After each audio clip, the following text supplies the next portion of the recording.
It cannot hurt you. It cannot hurt the reflection, because reflection is centered in the source. You only have two choices. Either you can enjoy you being a reflection, or you can go back to your source. Beautifully, Paramashiva explains to Devi, anything goes circular. Listen. Anything goes circular, repetitive, is reflection of me, even when it believes it is suffering. It cannot suffer.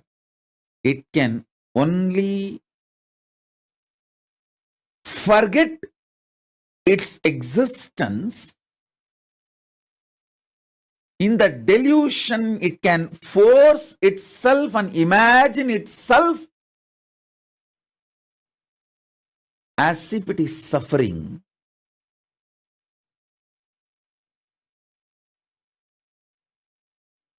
When that reflection looks back at the source, it realizes it is Paramashiva.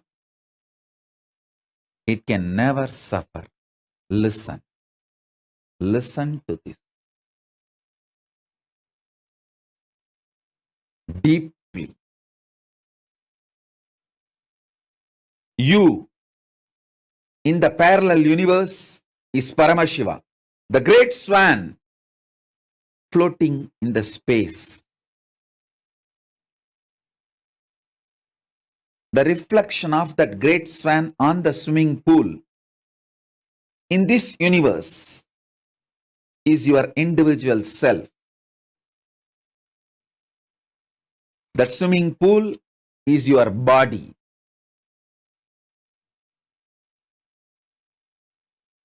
Anything which goes round, listen. Paramashiva explains so beautifully.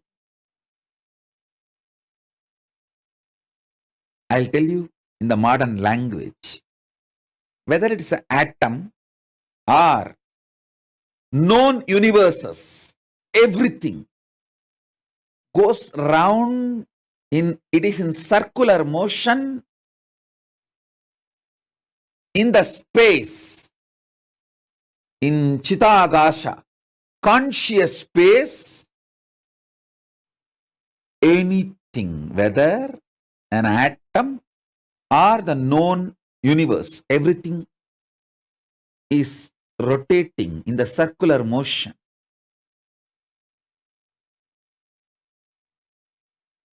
What is created in the circular motion is called circular time. The time which circles, repeats itself.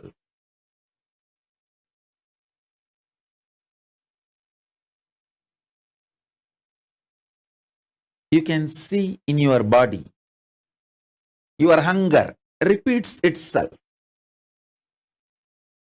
Your number 1, number 2, number 3 repeats itself. Your sleep repeats itself. Your patterns repeat themselves. Your decision to smoke, your decision to drink, your decision to be addicted to something, everything is repetitive. Understand? Anything which repeats is in the circular time motion. It is within the field of Nirantaratva but not Nityatva. It is within the field of Nirantaratva but not Nityatva. If you know, anything which repeats does not hurt you, cannot hurt you. You are liberated from time. You are liberated from Kaala.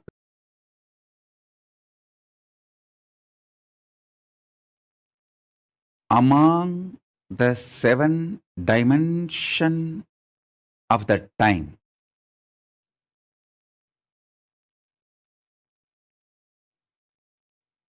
Space before the past. Past. Past merging into the present. Present. Present evolving as future. Future. Future merging into the space beyond future. So totally in the seven, the space before the past and the space after the future is established in Nityatva, eternity. Past, present, see, listen.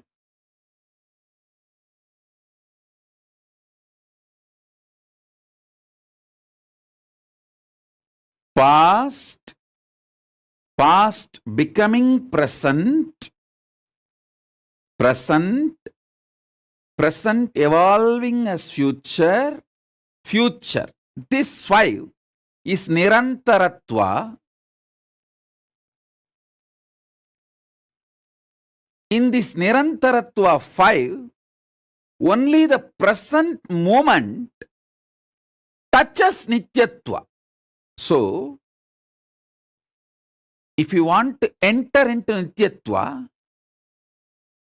voluntarily, if you want to break this Kaala Chakra consciously, the door is open only in the present. The cumulative effect of all the practices you did and the initiations you received enters into the present.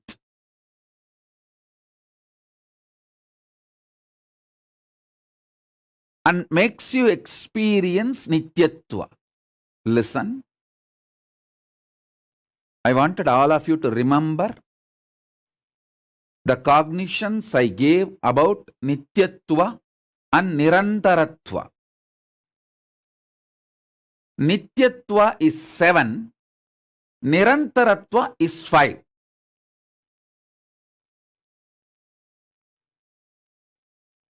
Nityatva is all the 7 put together. Nirantaratva is this 5. In this 5, only in the present moment you touch eternity. Before the past, if you enter into that space, you can touch eternity. Through completing with all your past, you can reach that. Sometimes it may take even few janmas to reach that. And through the future, you can reach the space beyond the future by constantly being Nirvikalpa Samadhi, burning all your desires and patterns which want to repeat itself. You can reach. Again, that also sometimes may take few janmas. But entering into that Nityatva can happen in the present moment just through initiation.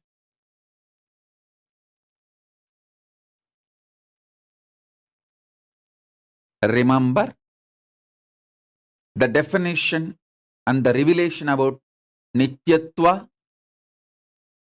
Remember the truth about Nirantaratva. Remember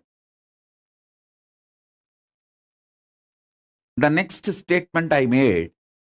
you can reach into Nityatva by going before the past. You may need to complete the past. By completion, you may enter into the space before the past. You can enter that way. That is also one path. There is another one path where you can enter into the Nityatva by exhausting all your future. By being in Nirvikalpa Samadhi, you burn all desires, all seeds, all bijas which can manifest your future, all karmas burnt. And then you enter the beyond future space, Nityatva. That is also possible. But both will take few births to achieve. At present, in this very moment, through initiation, I can put you into eternity, Nityatva. In this present, three things are going on inside you. The identity default you cherish, and the identity you consciously want to manifest, and the struggle between these two identities, your doubts, hatred, denial.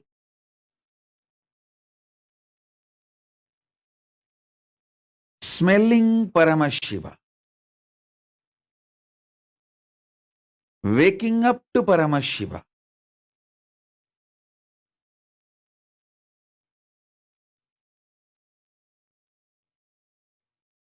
waking up to this highest. In this moment present, it can be done through the initiation.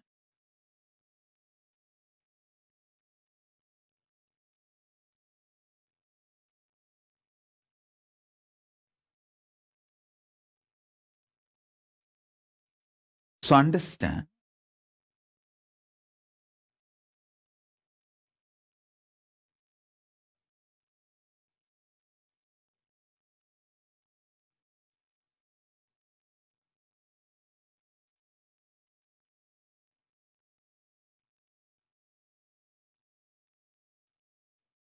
that is why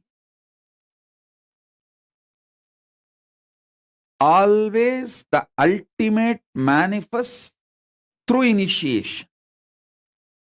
Small things you can achieve on your own through tapas. But the ultimate is done only through initiation. It is only the transmission of lamp from fire. The fire is lit. From a lamp, living lamp, another lamp is lit. So, smelling Paramashiva, waking up to Paramashiva,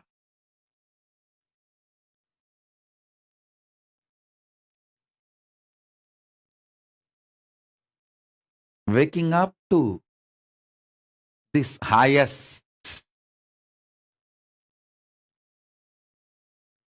In this moment present, it can be done through the initiation.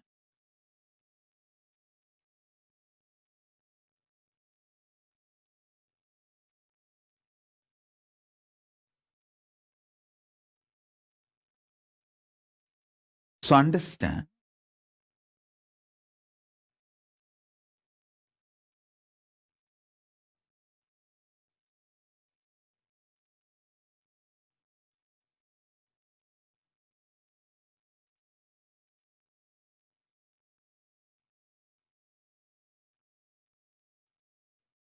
that is why always the ultimate manifests through initiation. Small things you can achieve on your own through tapas. But the ultimate is done only through initiation. It is only the transmission of lamp from fire. The fire is lit. From a lamp, living lamp, another lamp is lit.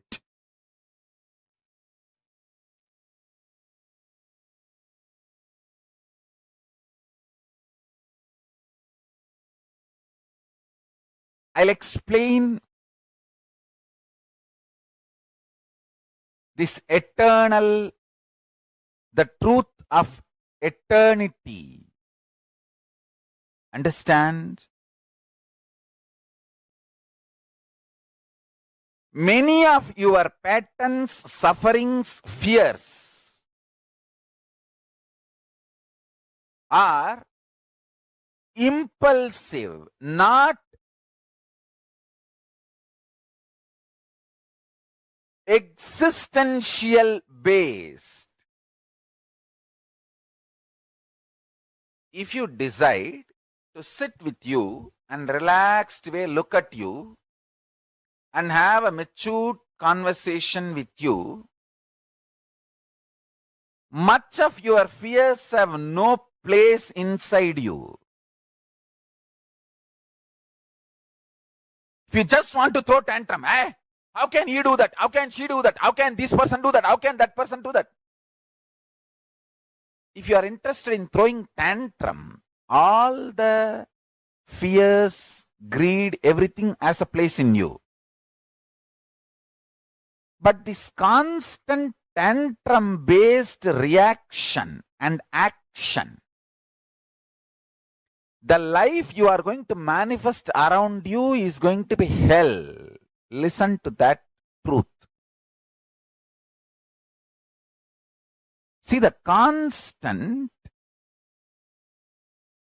tantrum throwing, violent hatred, action, reaction, you are going to create hell around you.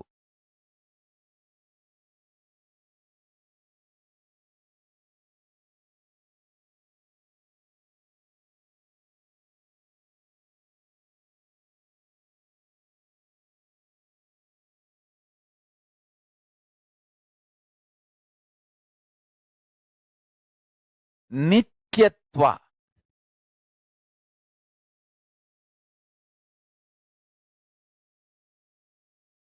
I can use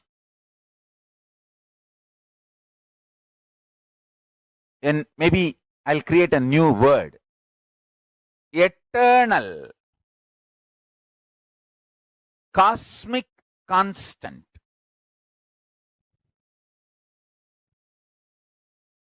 It is actually one of the dimension of the universe. One of the fundamental quality you need to access the eternal dimension of you is having restful, matured conversation with you. What am I doing? Where am I going? I am going to be eternally alive. Am I planning and building my life for that? Or am I just agitated, tantrum throwing child, thinking that there is no tomorrow?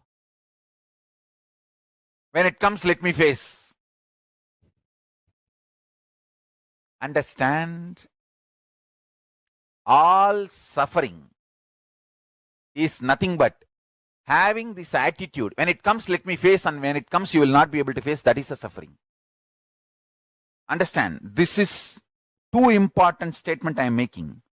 All suffering in your life is because of that blind spot you have. When it comes, let me face, and when it actually comes, you won't be able to face.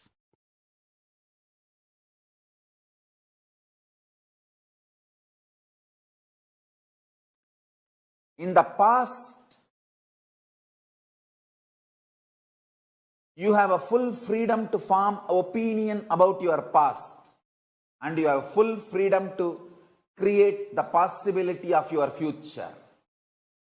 This clarity you will get only if you decide to do tyaga. Listen. I am freed. I declare boldly, I am freed, liberated from sufferings once for all. Suffering related to past, suffering related to future. Because I decided to do tyaga. Understand?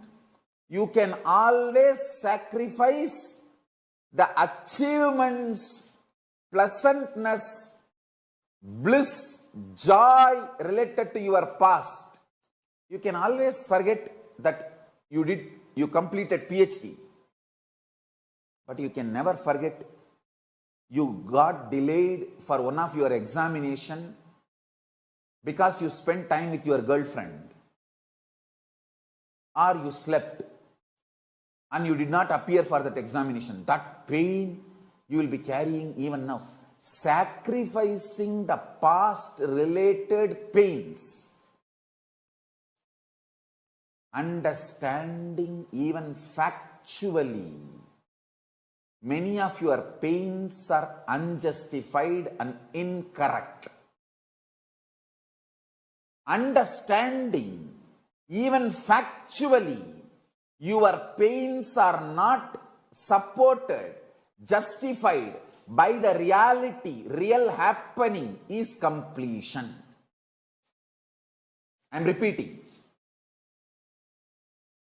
Even factually, as per the real happening, what has happened, if you look what has happened from all dimensions, even your pains are not justified. Your pains are not really right. Even your pains do not have justification to exist in you. If you see the past happenings multidimensionally, is completion with the past. I tell you, how much ever you say, no, I know I have some pains which are absolutely justified. No. You may be Guni, you may be Kaikeyi, you may be Surpanaga, you may be Danganaka Duck, Danganaka Dick, I don't care. You are wrong.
Now, what did each of you understand as Nityatva?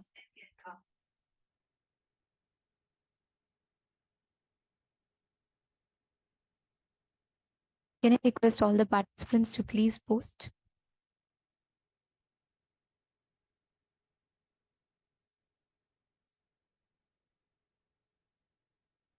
Nityatva is you understanding the time before the past, present, all of these, like Swamiji revealed beautifully. Only present has the ability to make you experience the space of Nityatva.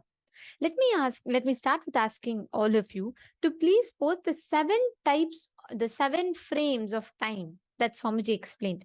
Can I request all the participants to please post? What do you understand? What do you see as the 7 different frames of time? Can I request all the participants to post? See, Nityatva, all your understanding about past, the past itself, its impact over you. All of this together forms your each moment of your life.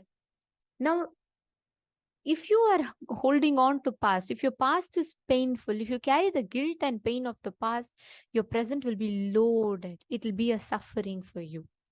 If you drop the suffocation of the past, your present will be a boon for you. There is a space before the past, there's a space of the present and of the future.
Now let us understand the 7 dimensions of time. Let's see. Okay, Ma Maria Kalina has posted past merges into the present, present to the future, future into the space before past, and space after future is in Nityatva, Nirantaratva, and eternity. Okay, come on. I see only Ma Maria has posted in this room. Come on, Ma Vani, Ma Adelaide. All of you, please post. Let's see what each of you understood about this. Come on. I request all the participants to post.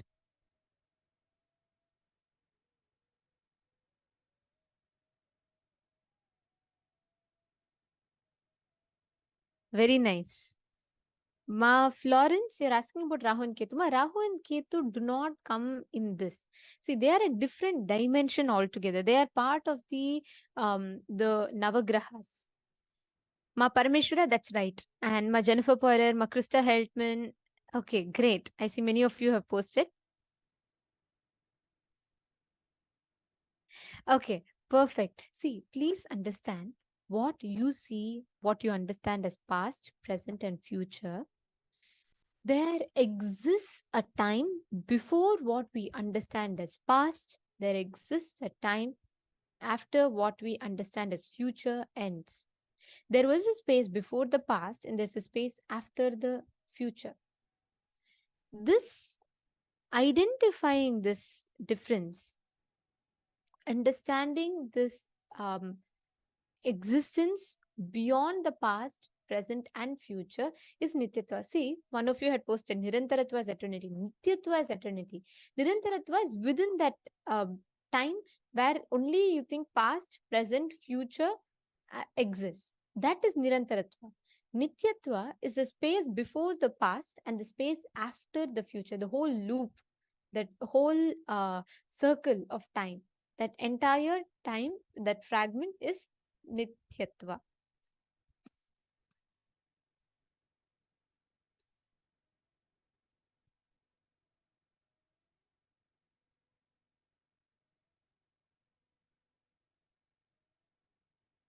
So here you all can see the 7 dimensions of past.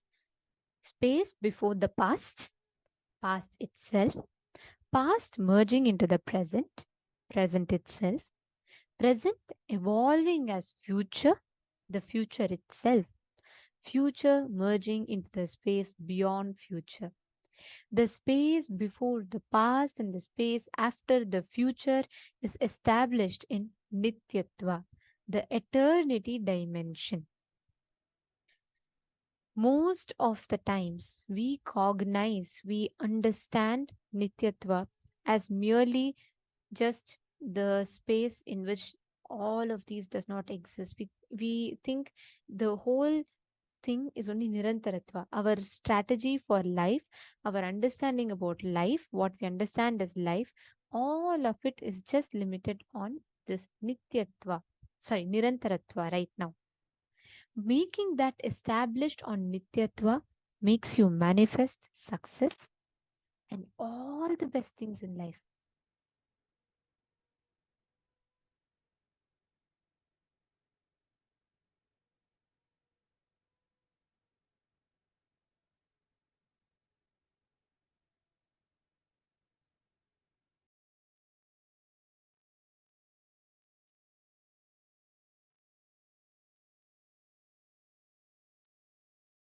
Yes. Now, this understanding is what is going to raise us to experiencing the reality dimension in life. If you just understand this Nityatva, Nirantaratva, when you complete all your past, you can reach the space of eternity. Understand one key thing. There is a way to reach eternity dimension of Nityatva through going through all your past and completing. But like Swamiji said, it can take even births together for you to reach that space. The only way for you to access the eternity dimension is in the present moment by constantly being in Nirvikalpa Samadhi, burning all desires and patterns which wants to repeat itself. You may reach that space. But entering into Nityatva can happen in the present moment just through initiation. When you are in this current moment, when you are just in the present moment as is, just through initiation, you can reach Nityatva. That dimension opens up for you. The Sarvajnanottara Agama, the Vidyapada beautifully says, Sarvarupam yathashvaryam nityayukto hyaparayat pratopi sadvidha bhavi purna bhavamapanayunat pragayatyena parikshena kshiyat papasya karmanaha. It says, the yogi who has elevated himself, the supreme state of Svarupa, becomes all-pervasive form of Shiva and is established in eternity and is endowed with the extraordinary powers of Shiva, the Aishwaryas, Shiva Aishwaryas, to see all the forms of the worlds within his own self. See, Swamiji gave that example of a swan, right? Swamiji said, when a Paramahamsa bird, a swan is flying in the sky, and you see the reflection of the swan in the water, the waves in the water does not touch the swan because it's only the reflection that is in the pond. Same way, yourself's original source in parallel universe is Paramashiva. Paramashiva's own reflection in this universe is you. Just like how a swan flying high in the sky, when its reflection falls in the pond, it is not touched. Nothing can touch it. Because the swan in itself that you see in the pond is only a reflection of the original swan. If you think the swan is reality, then you're caught in Maya, delusion. Yourself's original source in parallel universe is Paramashiva. Paramashiva's own reflection in this universe is yourself. Understand, Sometimes even reflection feels like it is being hurt by the waves in the swimming pool. But the truth is, the reflection just needs to realize even when the swimming pool is dry, it cannot hurt the reflection because reflection is centered into the source. That supreme swan, which is eternally established in bliss, Paramadvaita, that Paramashiva space, that is your true existence. Life is all about you understanding and discovering how you are that supreme swan. The space of that Paramahamsa, the bird that you see flying above in the sky.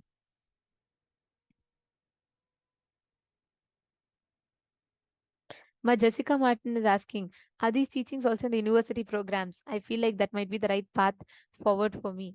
Yes, we have Kailasa's Nithyananda Hindu University. All these revelations from Swamiji is available, Ma. You can take the course and you can um, apply for it. So, yes, it's available in Nithyananda Hindu University. Actually, Ma, these sciences are too precious. It is not easily conceivable by the human mind unless an avatar decodes it. And I'll tell you one thing, all these sciences are not something new. These are all age old. It exists in our scriptures. There are tons of references. So these sciences exist in our scripture and is accessible to us only because of Swamiji. Because even though it exists in our scriptures, unfortunately, nobody knows. Even now, if you read the Puranas, if you read our history, if you read the sciences, you will not really understand the meaning of it. Only an avatar can take the exact words, he can decode it in its authentic form without diluting it. Can I request every one of you to type out what do you understand as the eternity dimension? How do you think you're established in eternity? What makes you feel like you're established in eternity? Can I request every one of you to take 3 minutes and just type that out?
Yes. Have you all finished posting?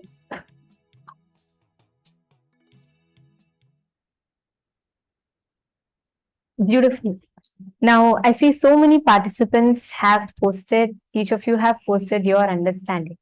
Now, with this understanding about time, what you understand as time, Kaala, and how the Nityatva and the Nirantaratva dimensions manifest, how time is occurring to you right now. It is with this understanding that we are all going to be learning the science of going beyond time. Anything which repeats, anything which is in a circular motion cannot touch you. Because you are beyond this time frame, you are beyond these limitations of whatever is that, from the past, present, future, however things appear, you're beyond that. That space is what is Nityatva, and the key to being in Nityatva is being in the present moment. Only by being in the present moment you can experience Nityatva dimension of you. Now, there are many of you who had asked different questions about it, so we're just going to take a few minutes to answer some of the questions. Before that, the first understanding, see, the truth of eternity, many times your patterns, sufferings, fears, they're all impulsive. It is not existential based. Understand, all your delusions how many of you have experienced arguments in, or some conflicts with someone in your life, where you'll just feel like you have such a valid point, you'll just be like all out, your whole like you'll be so irritated and you'll express all of that anger, but after some time you will realize and you'll just feel like, I could have handled it more better. I think I went illogical, or I was just too irrational by fighting like that. How many of you have experienced that moments? Can you all put in the chat?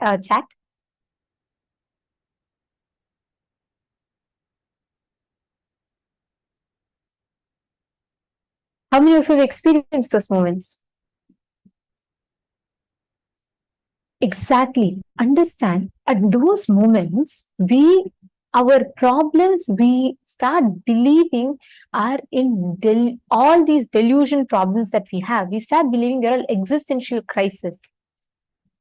There's a very beautiful story.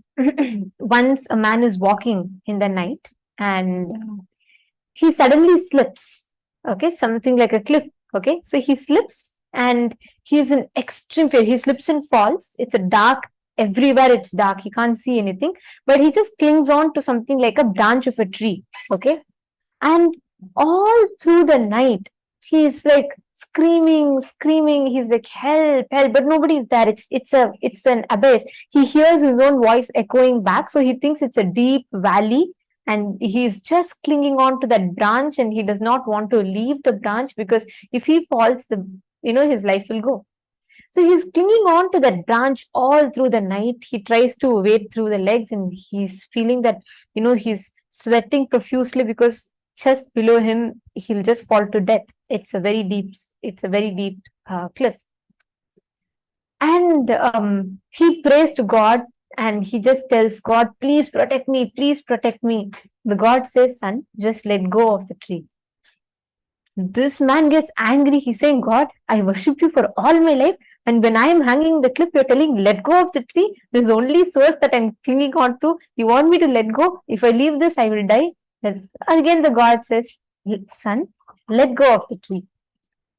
This man is like, now I understand. My friends were right. Gods do not exist. You don't want me to be happy. He goes on fighting with God. But he keeps praying, please save me. If really you love me, save me. So God says, to save you only, I'm telling you, let go of the tree. Trust me and let go of the tree.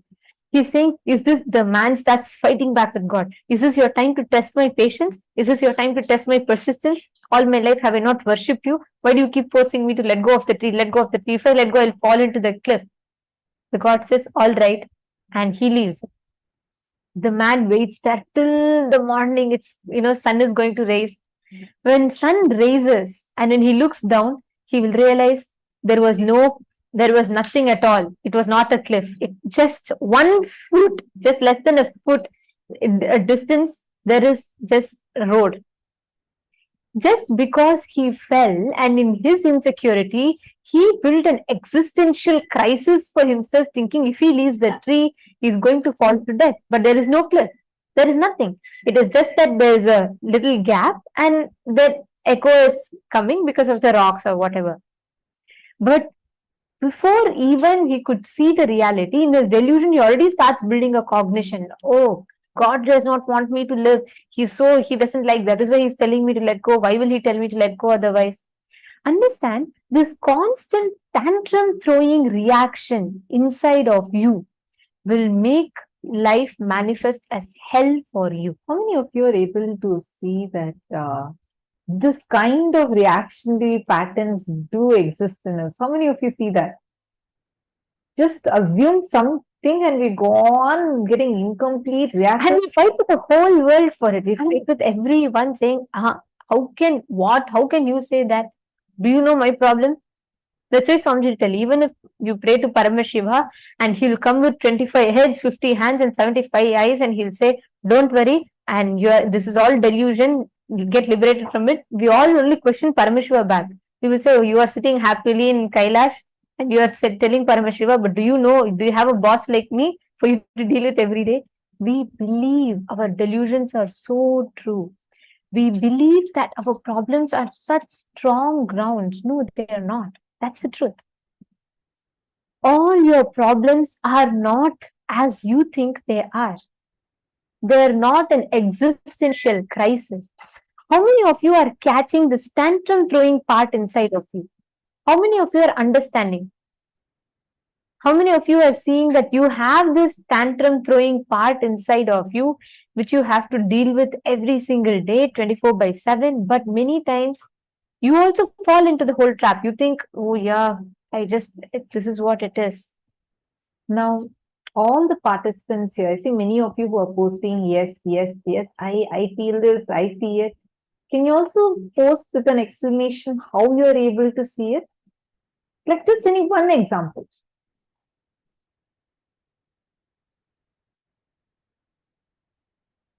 People who are watching us on YouTube, I request all of you also to post. Take a few minutes and all of you post.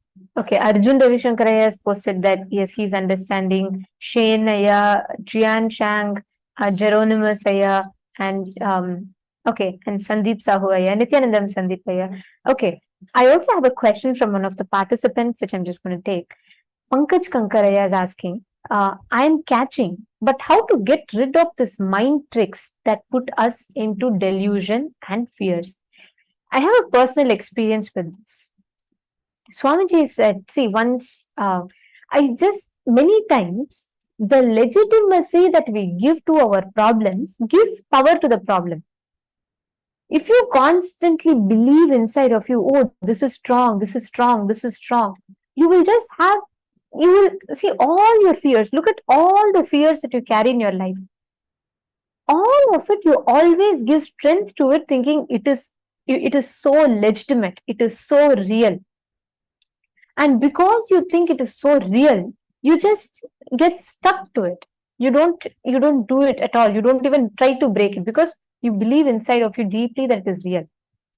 Like, I have a very strong experience with this, and I should say a very beautiful experience. From my young age, I used to be afraid of water. It may sound a little weird, but true. Like, I used to have so much of fear of water. Like, even if there's like a pond or there's some, lake, river, I used to not like to go around it much at all. I used to have the fear that, I'll just drown and I can't go. And I used to have so much of resistance. And even if I have to go to coastal cities, right, I'll literally like throw a tantrum and say, no, I'll never come. If I come, tsunami will happen and I will drown. I will not come. And it may sound very funny. I mean, it is sounding very funny for me right now, but at that time, it was so valid. It was such a strong fear in me.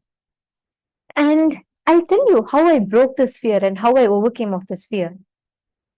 When I had this deep fear inside of me, what happened was, I started resisting so much. I never enjoyed going with next to water bodies. And it so happened that one day, once we were all we were all traveling for a demo, and the Gurukul principal, she said I had to go to Chennai, and you all should know Chennai is a coastal city. It's in India, right? And I was like, no way, I am not going. But with Swamiji, no patterns will work. So correctly, somehow I was chosen and I had to go. And she said, like, there's no choice. You have to go. Are you going to choose your fear? And then I was like, I had no answer, so I had to go. And then when I went there, it doesn't end here. To add more, spice to this whole thing, the place that I went to in Chennai, I gave a condition that I will come to Chennai, but I should not stay next to the ocean. I should stay somewhere deep within the city. So right after I went to Chennai, the place that I ended up staying in was a beach house. And like literally the waves crashed at the house, like it's that close. And ironically, that part is the deepest point in the Chennai, the deepest point of the ocean. So all this only added up to my fears, and I just wanted to literally like leave and run back to Vidhi from that place. But somehow I ended up being there. And once I reached there, I realized that Swamiji had also been there for a program. Swamiji was conducting a program in that place. And what happened was we were just there, and right after I knew that Swamiji was there, I was a little settled, but I was extremely afraid of the water. Just how this fear broke was a very beautiful thing. Swamiji told Swamiji after a day had passed, Swamiji had gone to the beach, okay, and whenever Swamiji is there with any water body, Swamiji celebrates nature. He just sits there. He will just sit and he will sit next to the ocean. He'll sip a cup of tea, coffee, and Swamiji will be revealing to us some so extraordinary truths. What happened at that moment was, that day, Swamiji took everyone to the ocean, all the Gurukul kids, all the sannyasis, everyone went there. And I absolutely had fear. I literally started suffocating. I said, I'll not come to the beach and all. I'll stand at the gate because Swamiji is there. So Swamiji and all the Adinavasis, everyone are in the beach next to the waters.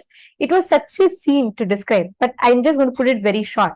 So there were a lot of miracles that happened. Swamiji got rain and the waves started coming just to touch Swamiji's feet. There were a lot of things beautifully happening.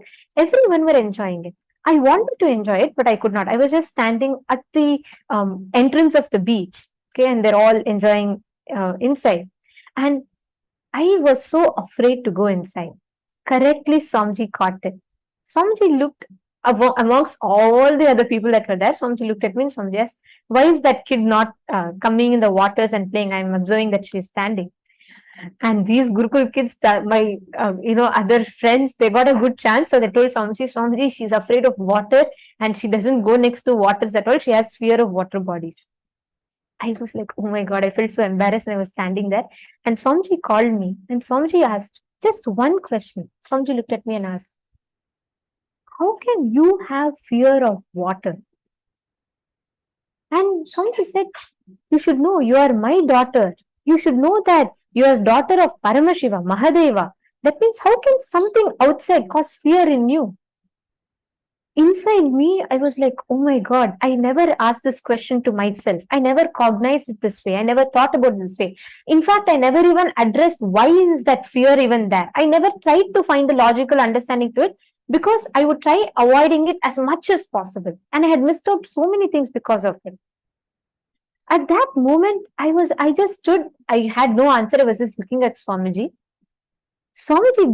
It was a very beautiful scene. Swamiji said, go stand next to the water. I went and stood, and in front of me was my biggest fear, ocean. Right next to me was my biggest strength, Swamiji. Swamiji stood right next to me and Swamiji said, all right, from now, because you are my daughter, I will completely, the moment I said yes, like I have this fear, I just said yes. I just kept nodding my head to Swamiji. I didn't have words in my mouth to speak. Swamiji looked at the ocean and Swamiji said, I hereby command the ocean that whenever she is there, whenever I am there, that there should be not just no high waves, there should be no waves that cause fear in me, and the ocean should completely listen to me. And Swamiji said, as Mahadeva, this is my ordainment to the ocean. The ocean has to listen. And Swamiji looked at me and said, Swamiji said, you should know the whole world, just because as my daughter, you can change anything on the outside, but nothing outside can cause fear in you. I just had tears of gratitude in my eyes. I had no words because what was my biggest fear now became a power for me. Swamiji is so beautifully, Swamiji didn't scold me. He didn't say, hey, it's so silly. How can you have that fear? But Swamiji logically walked me through, and Swamiji broke that fear, the pattern, and made that pattern into a power for me. And it doesn't end here. Swamiji said, hey, don't stop with this. Now go test. Don't simply because I said don't think it is like that. Go test if ocean is actually listening to you or not. I went, I stood next to the ocean. High waves would come, but exactly at the point that I'm standing, it'll just reduce, it'll just come, touch my leg and it'll go. And you'll not believe, for the next whole night, I played with the waters. I played like I've never done before with so much of completion. I started experiencing a tremendous friendliness with the ocean. Like I started experiencing that, okay, ocean is a friend. It's an extension of me. What was my biggest fear became a power for me. I was able to start playing with it. Actually, this doesn't end here also. Like, I think 3-4 years after this incident, we both had gone for a world tour in Trinidad.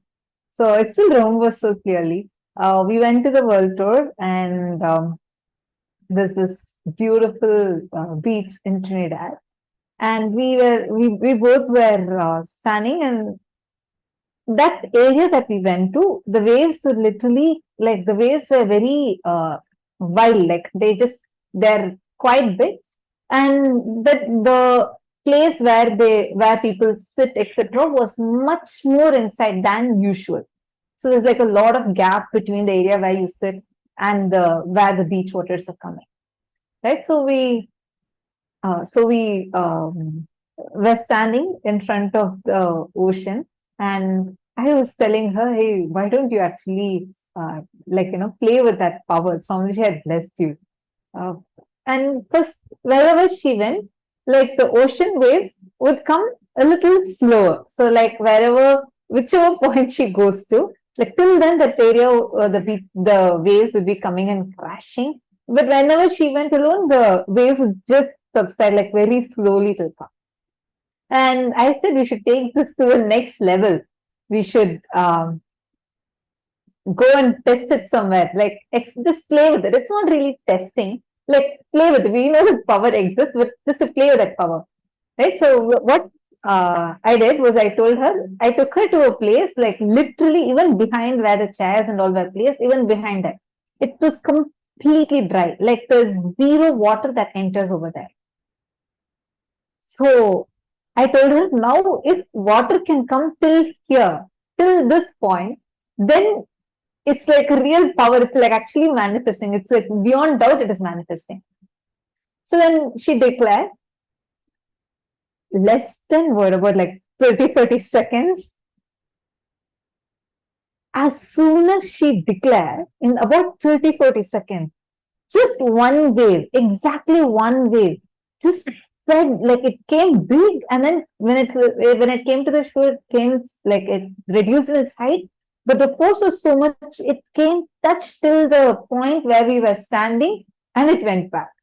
See, why I wanted to share this is because Pankaj Kankaraya, the moment you start creating these problems inside of you, you start establishing the legitimacy to incompletions. You start feeling that all these incompletions are so valid. And you give so much of importance to it, you give so much of legitimacy to it, and you start believing your delusions as reality. The moment you start giving incompletions to the delusions as reality, you start suffering with it. Shane has posted, I remember times when I had the wrong cognitions about God and life. I can see it because when it happened, it also feels ungrounded. Shane, yeah, absolutely. You're saying that the story I shared is making you feel as if Swamiji is guiding you just like that. Swamiji is guiding each of us like that. Understand, so many times we give so much of, we lose so many things in life just because of our delusional fears, delusional thought patterns, thinking that is reality. We don't even try it. You don't take that extra step to try it. You start deciding, okay, it is done, it can't happen, and it will not work out like this. You start giving so much of legitimacy to that reality, sorry, to the delusion as reality.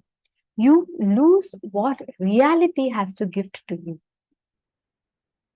That is what Swamiji is exactly bridging. That gap is what Swamiji is precisely bridging in this. Swamiji is saying, because you are that Paramashiva, that your existence never ever can interfere in your reality.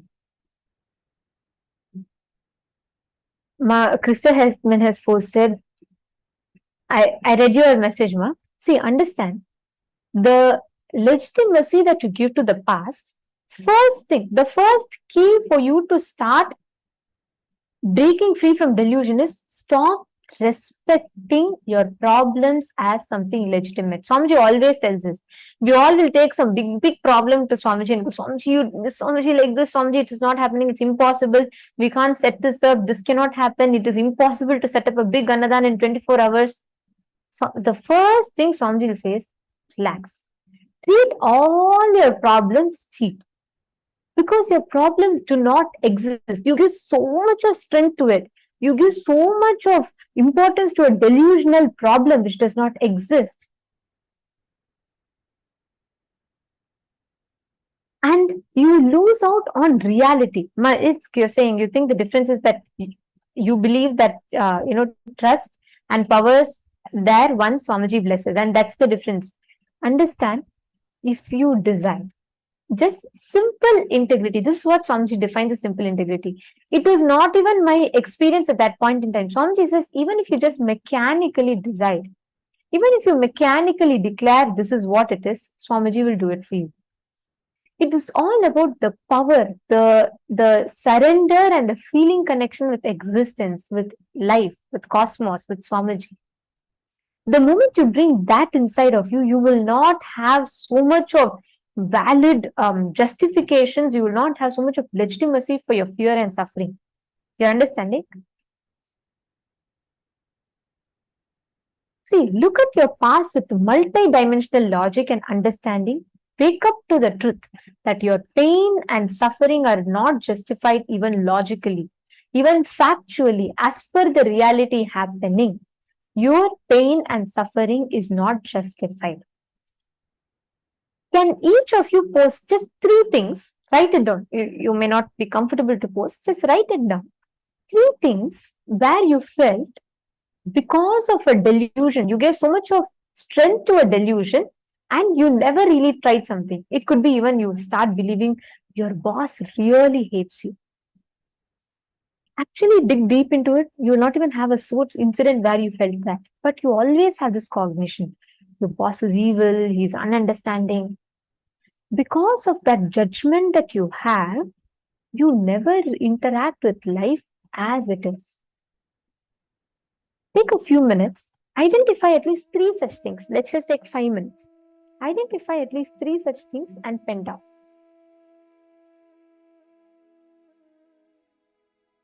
Every one of you, just 3.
Camera.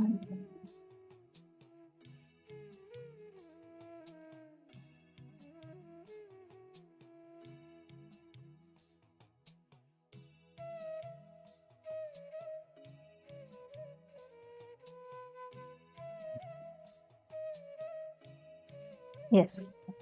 Hope all of you have finished writing. Have you all finished? It's just a quick few minutes. Even if you've identified one or two, that's enough. It is just to have that basic, understanding. Now, when you realize, the moment you realize how we exaggerate the delusions, we start tuning in to the present moment. And when you start tuning into the present moment, you start experiencing completion. You start experiencing Nityatva. With this understanding, let's all enter into a power manifestation session. And in this round, we're going to do a very, very super cool power. In this particular day, in this particular round of power, we're going to be identifying all the details about a person, right? A short bio, like when was their birth, date of birth, date of death, the major events in their life, accomplishments, etc. And you're going to be just connecting, just seeing a person, and through Akashic readings, you're going to be able to identify the details about that person. Okay? So listen very carefully. For this power, when you transcend the time, see what is time? There's a past, there's a present, and there's a future. Our idea and understanding about the past, our idea and understanding about the future is very limited if you just are in the Nirantaratva dimension. When you expand yourself to the Nityatva dimension, you start you have access to much more larger data. Right? Understanding? Okay, so shall we enter into this round of power manifestation? Great. Now we will be showing you the different images.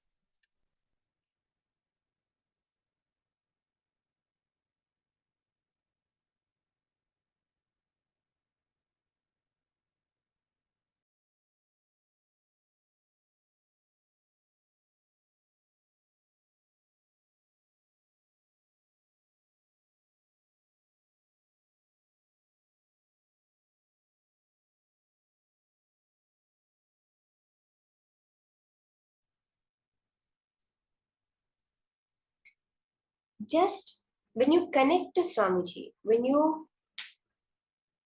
Swamiji is that space, right? He's the physical embodiment of that which is beyond form and formless. He's the formless in form. There are so many ways we describe it.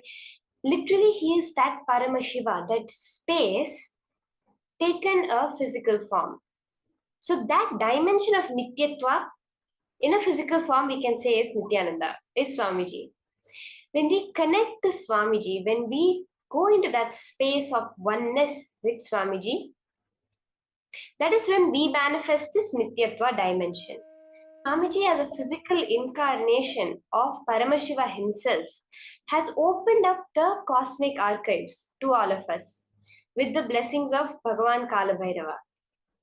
Now, all you need to do is connect to Swamiji, unclutch, which is the most important thing. You can only access the time beyond the time beyond the future and the time before the past, the space beyond the future and the space before the past through the present moment. So now the key is to get into the present moment, which happens only when you are thoughtless. Because what are your thoughts? Nothing but you jumping from the past to the future, from the past to the future. That is all his thoughts, Swamiji describes. Now, when you reduce the thoughts per second, you slowly are coming closer to the present and you can see more of the past and more of the future. Because Swamiji is established in the space of no thoughts per second, he can see the infinite past and the infinite future. Now, all you have to do is he's the supercomputer. You just need to hook on to that. You don't have to be functioning with your limited thing as a PC, waiting for every upgrade to come before you can become a supercomputer. You have an available supercomputer. You just need to remote login to that. That is what is the Mahavakya. You chant the Om Nithyananda Paramashivoham. You're kicking away all your existing limited software by unclutching. You're tuning in, connecting into that ultimate software, the supercomputer of Swamiji's, through the Mahavakya, that password, and letting him flow through you when you establish yourself in that feeling connection. So now we'll start this round. We will have an image of a person projected on screen. And you're going to intensely connect to Swamiji and gaze at the image of Swamiji that you have, the Atmamurti of Swamiji. If you have any of the,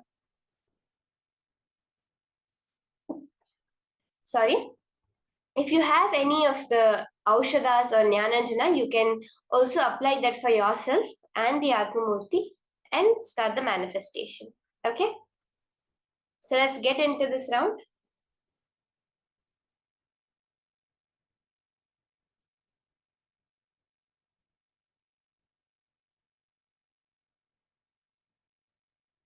We have an image projected on screen for all of you now. You're going to just connect to Swamiji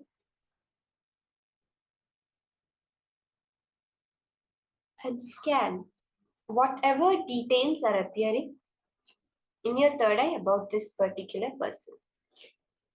Go into utmost detail. His date of birth, his date of death, how long he lived, where he is from, any anniversaries that happened in his life, what are his major contributions, how many kids he had. All these details, whatever Paramashiva is revealing to you, start noting it down. And also chant the Mahavakya intensely.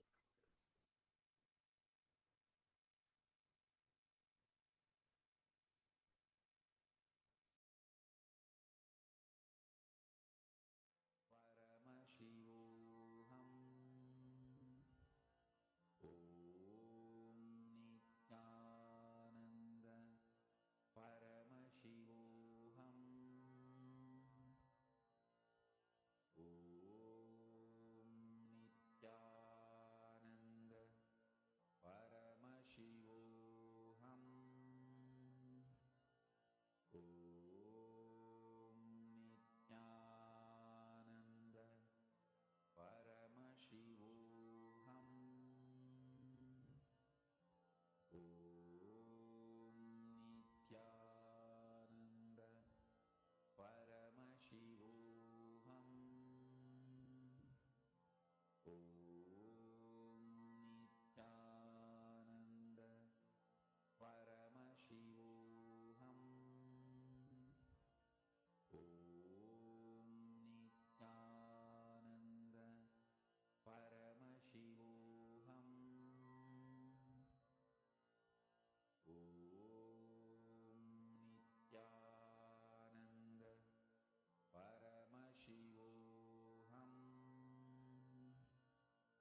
Paramashivoham.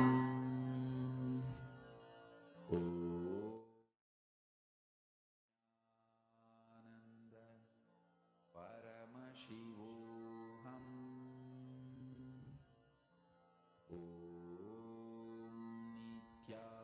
Nithyananda Paramashivoham.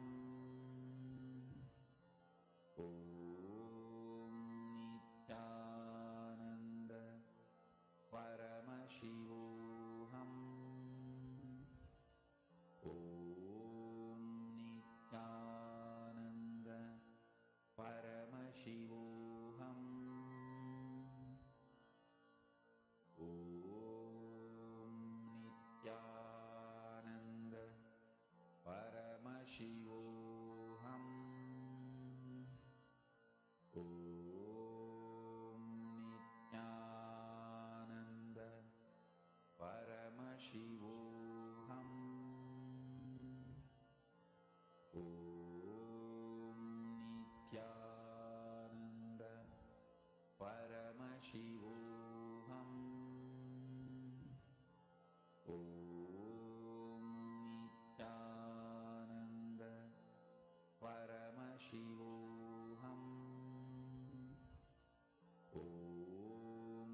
Okay, let's all relax.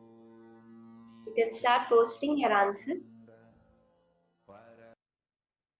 Whatever Paramashiva has revealed to you about this particular person, you can start posting a short biography of this person. Maybe some 5 to 6 lines you can start posting.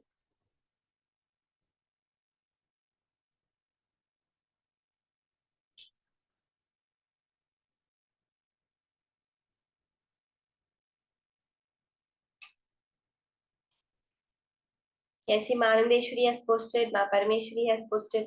Little bit more details if you can post. Make it like a paragraph, 6 to 7 lines paragraph you can post about this particular person. How old did he live to? What was his age when he passed away?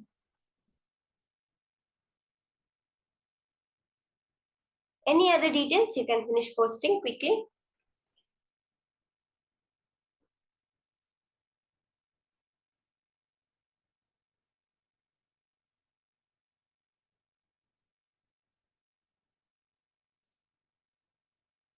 Okay, Ma Sonia Rao, I'm seeing your answers.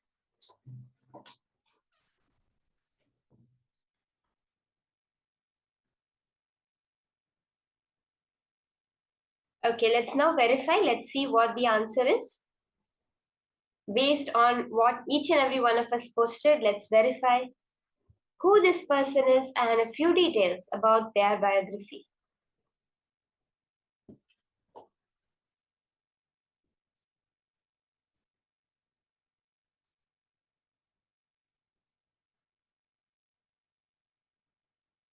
So this person is Muso Suzuki.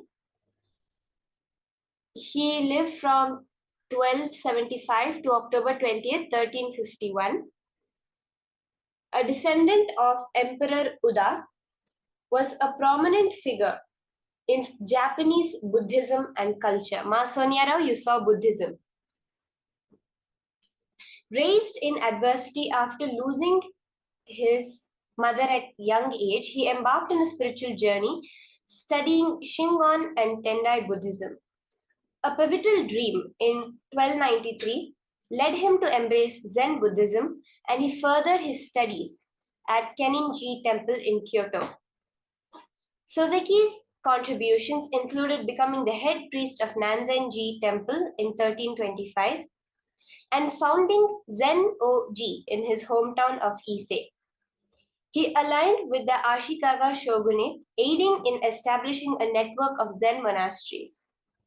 He revived trade between Japan and China, left a lasting impact through Zen teachings and garden design, and passed away in 1351, honored with titles like the teacher to 7 emperors for his profound influence on Japanese culture. So you can go back, verify whatever you saw. I know many people saw Buddhism. I would like more and more people to go into the details. You can put their names like this. What are all the monasteries that he was a part of? For all of you that saw Buddhism, where was he in Japan? From what age to what age did he live? So all of you can. Wow, Madhana, that is beautiful.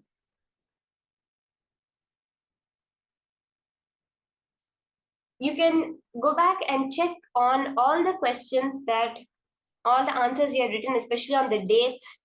Those who saw the age, you can calculate his age, how long he lived.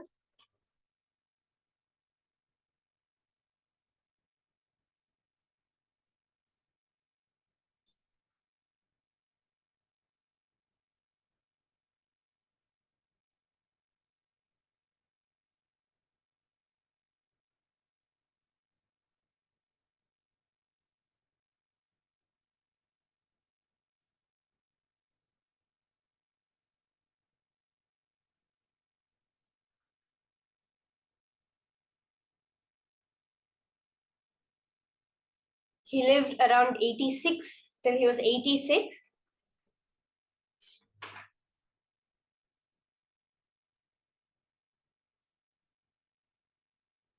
Okay, Ma, Ma, why Ning, you have gotten the dates so accurate. 1862, you're saying it was 1875 up to 1940, which was he was living up till 19.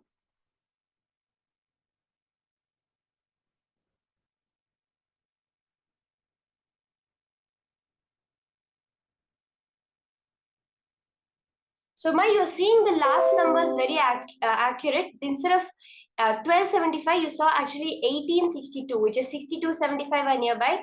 And even the 1351, you saw 1940. So the 40 and 51 are also very close numbers, Ma. Ma Priyatma Surupini, you saw that he did research on plants. He's known for his garden designing. That is also one thing that he's known for.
You can verify the various things you saw. Further, today we'll be doing more rounds of this.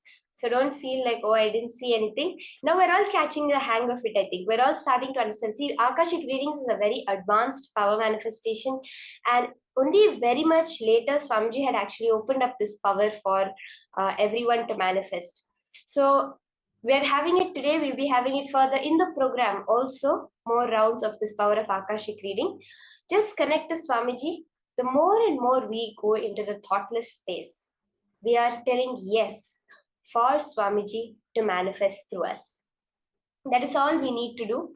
Open up yourself more and more for Swamiji to manifest. So many people have shared that when I myself have done the Akashic reading for them, actually, when we do the Akashic readings, the Palasans, when we invoke Kaala after the puja, we don't actually remember much of what happens. But so many people have shared for me, to me itself, like when I was manifesting Kaala through me, how I was able to read their minds. I was able to tell things that had happened, that had not yet happened, but which later happened so much in the future. So, like this, each and every one of you will be able to manifest it so accurately for the whole thing to happen. Now we're going to be entering into the next session, greater revelations from Swamiji on conquering desires. Is desire wrong or not? Should we have desires? How do we achieve our desires? All of this Swamiji is going to be revealing in this session. Let us now listen to the higher powerful cognition on conquering desires from Swamiji himself.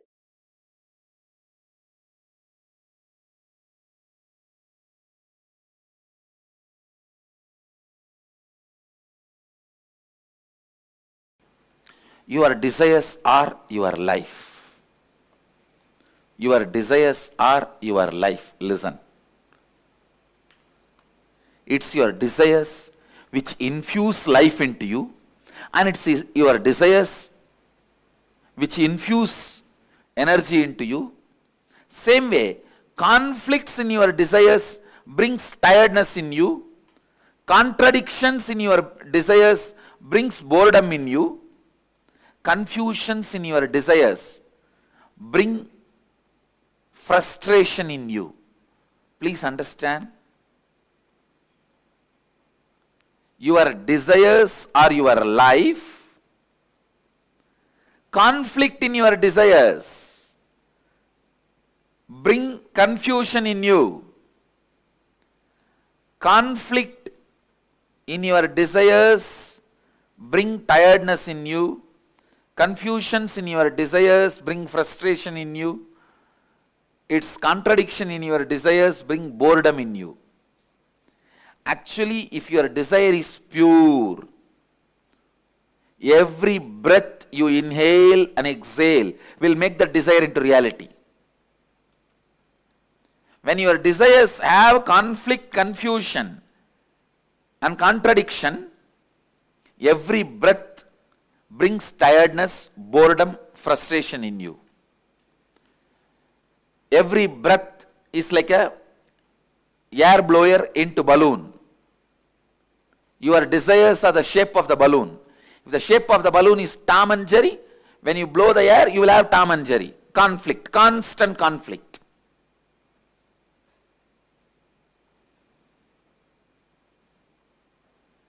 If the shape of the balloon is just round, when you blow the air into that balloon, you will have a round balloon. The shape of the balloon is tall. When you blow the air into it, you will see tall balloon. Your breath infuses energy into your desire. So the one and only thing you need to do in your life is not giving up desire, but removing the conflicts, confusions, contradictions in your desires. Please understand, renunciation is not giving up your desires, it is giving up conflicts, contradictions, confusions in your desire. One of the biggest mess up happened in the field of spirituality is wrong understanding. Renunciation means giving up desires. That's the worst understanding happened or misunderstanding happened in the spiritual field. Raga means attachment. Araga means detachment. Viraga means renouncing the conflicts, confusion and complications of desires. You need viraga, vairagya. Viraga becomes vairagya.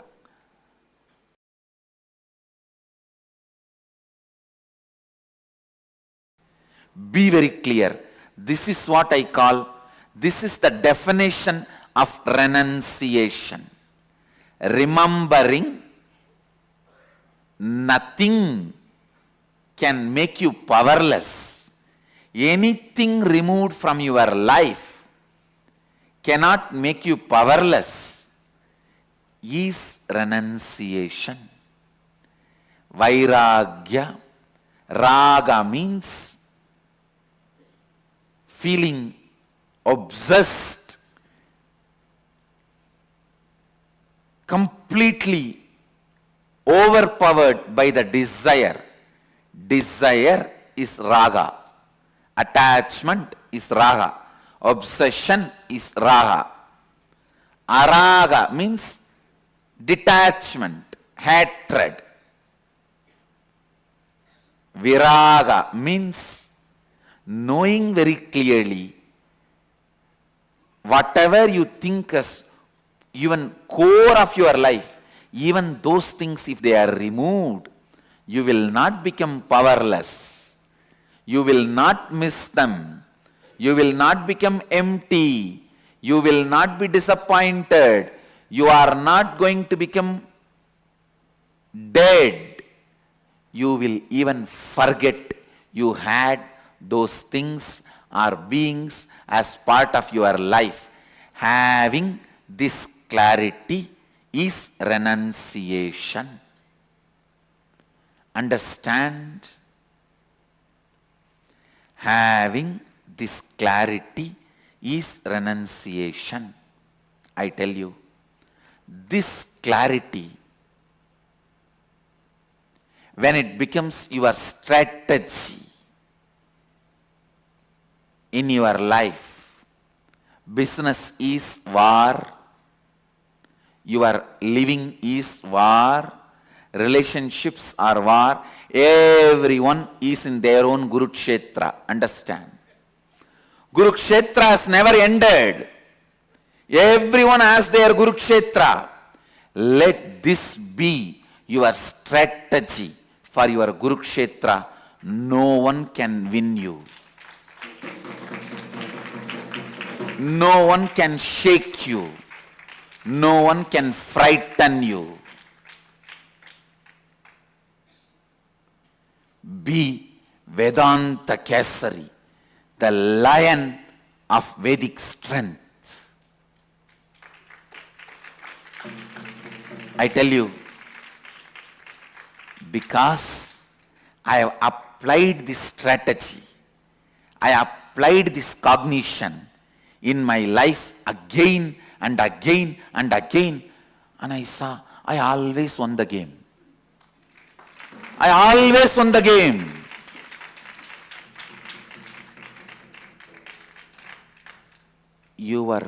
The moment you have a fear that if something is removed from your life, you will become depressed, you will become empty, you will lose life. That fear becomes strength of your enemy. When he knows you can't be frightened, he becomes powerless. Understand? If you can be frightened, your enemy is powerful.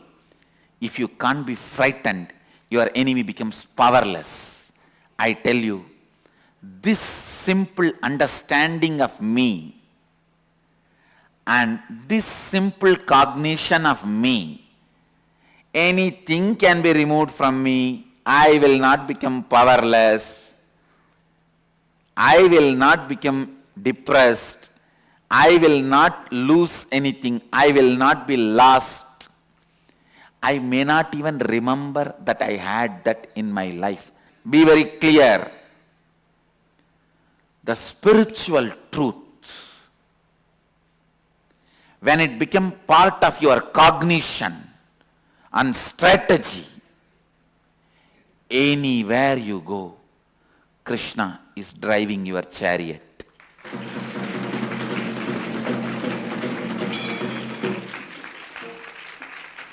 Understand?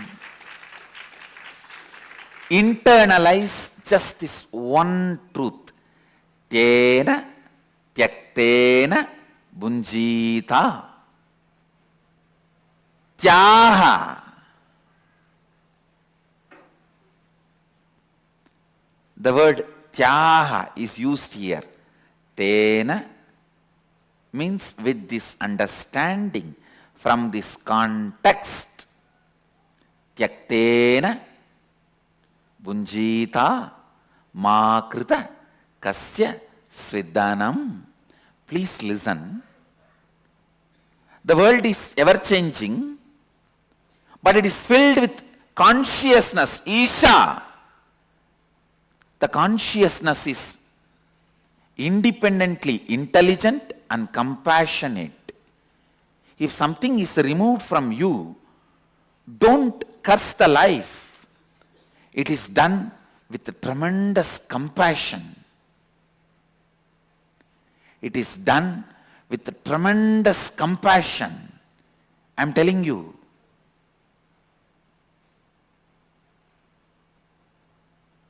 Here, Upanishads are declaring you to do tyaga, renouncing, you to renounce with this context of Isha Vasyam Idagum Sarvam Yatkincha Jagatyam Jagat.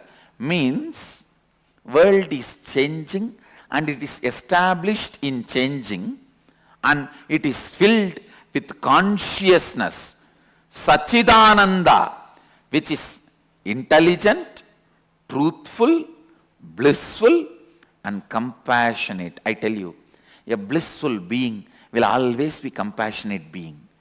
When you are blissful, you will see all the good things, best things comes out of you. When you are blissful, you will be such a good person. Only when you are frustrated, you will express all bad qualities, violence, cunning strategies. A blissful person is always compassionate person. Isha, consciousness, independent intelligence, which has its own will, functions out of pure compassion. So understand, renunciation is not supposed to be done out of frustration or inability or powerlessness.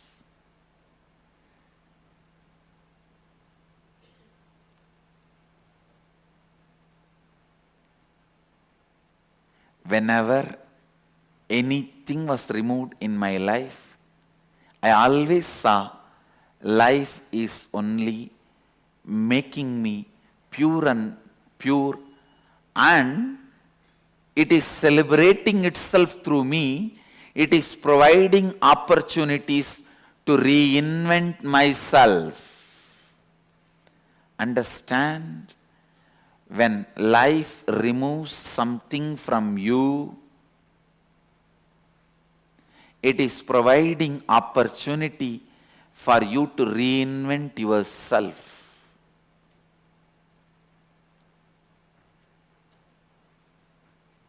And when you are clear that nothing can frighten you, nothing can make you lost, nothing can put you in powerlessness and depression, and I also want to tell you, you will understand exactly who is the exact enemy. You will exactly pinpoint who is your enemy, where things need to be done. You will not be confused. You will not overestimate your enemy. When you are frightened, you overestimate your enemy. Because you overestimate your enemy, you become powerless. Because you become powerless, it becomes easy for your enemy to destroy you. It's a vicious circle. And I am telling you, when you are clear, you will not be lost. You will not become powerless. Just have this one word in your throat all the time. So what? Keep this as a mantra. So what?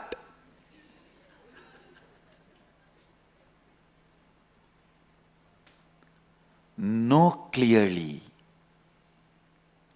nothing removed from you can make you powerless. And life removes it only to make you understand you can live without it. Reinvent yourself. Wake up.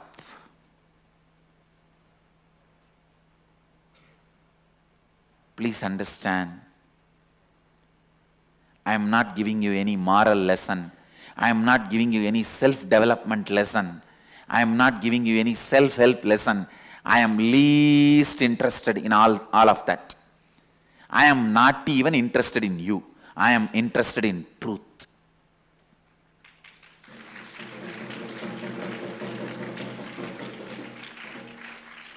I am just interested in truth. I am singing it. Whoever wants to catch it, catch it.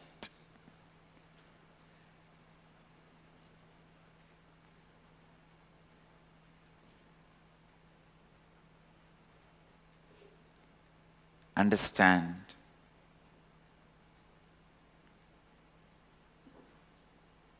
This one truth. Internalize. Internalize. Internalize. Today's homework for all the satsangis. List out 10 items which you really thought if it is removed, you will be lost, your life will collapse, but it was removed. Not only you are living your life now, you even forgot you had that once in your life as part of you. And I guarantee you will have 10 things either persons or things or place, at least 10 things will be there. Pen them down and put it in your Facebook as a status. Pen the 10 things down, put it in your Facebook as status. With your own understanding of today's satsang, you paraphrase it. Now whatever I shared, you paraphrase it and put these 10 things which was part of your life, which you really felt if it is removed, you will collapse. But now it is not there in your life, and not only you have not collapsed, you even forgot that they were part of your life at one time.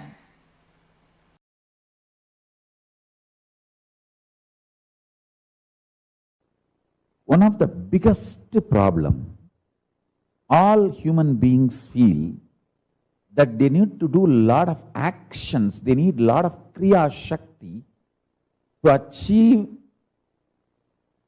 anything they want, health or wealth or enlightenment or powers. That is delusion. Please understand, you need sheer icha shakti, means will, desire, that's it.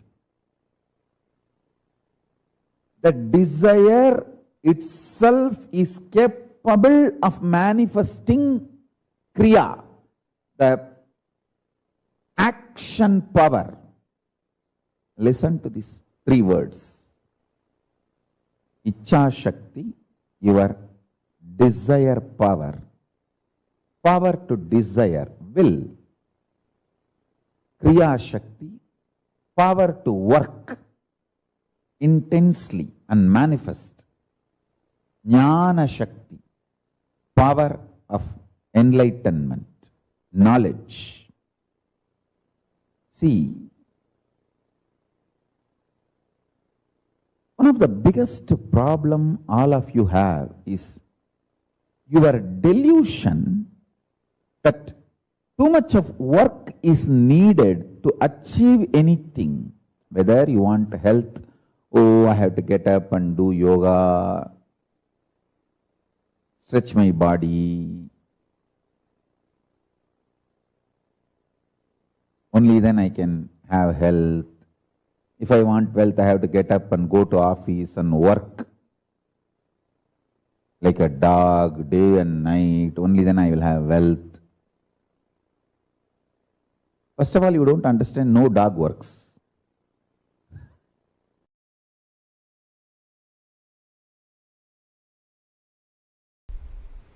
Third eye.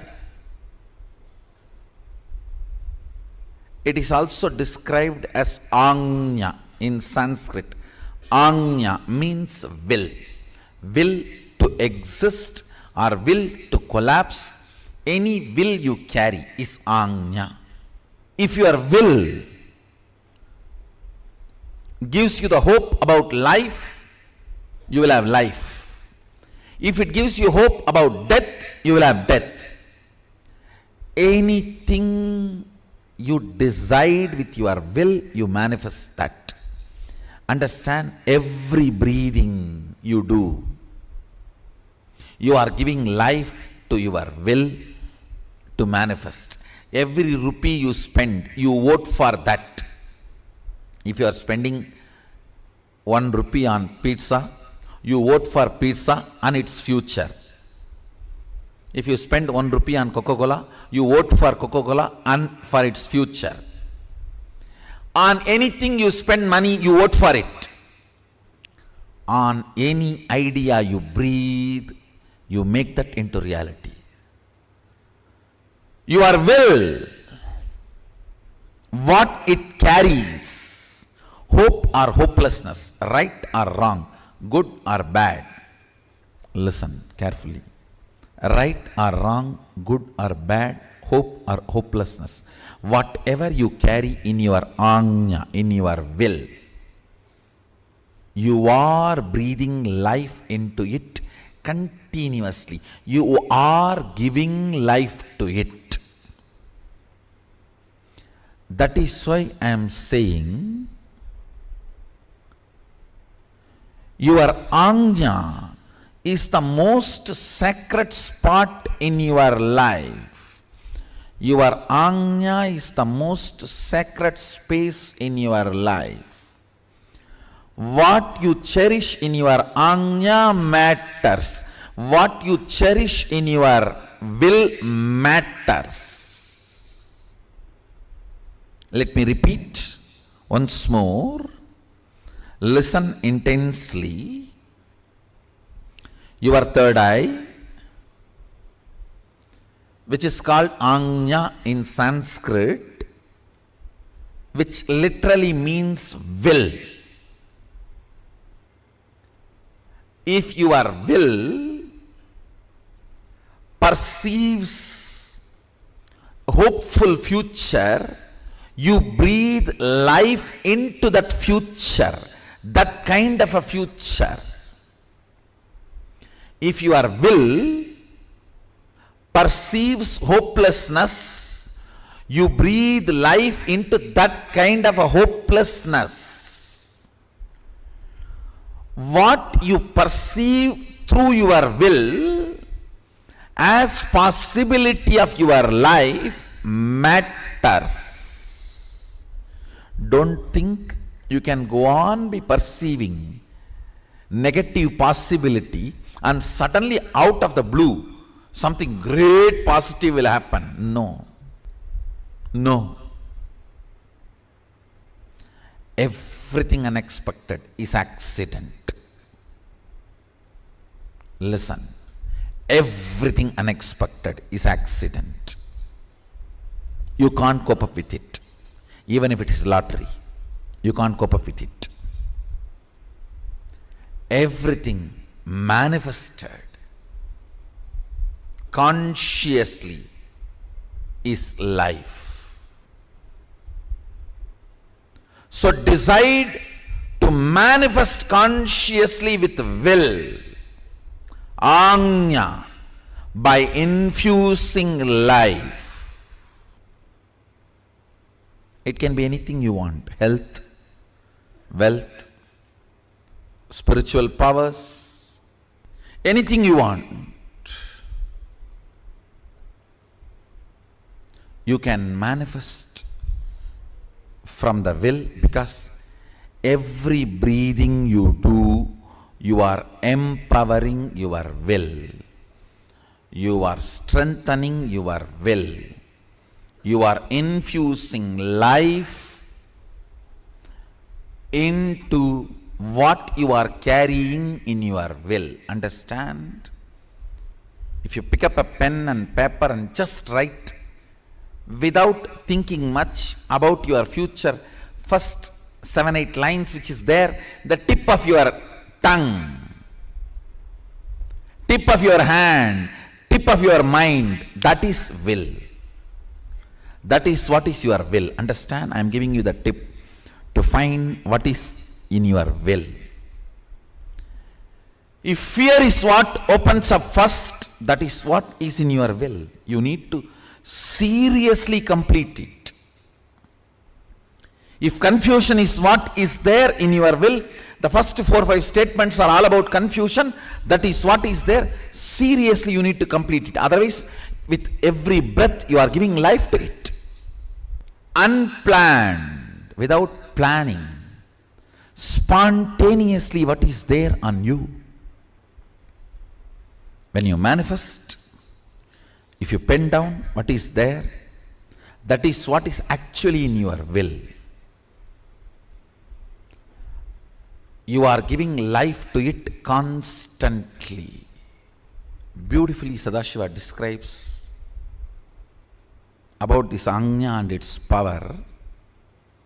More and more you think about your body and mind, the power of Ajna goes down. More and more you think authentically, responsibly, it manifests as what you want.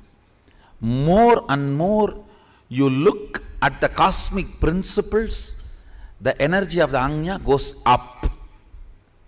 Listen. More and more you think of your body, mind, the energy of the Anya goes down. Cunningness, constantly thinking about you,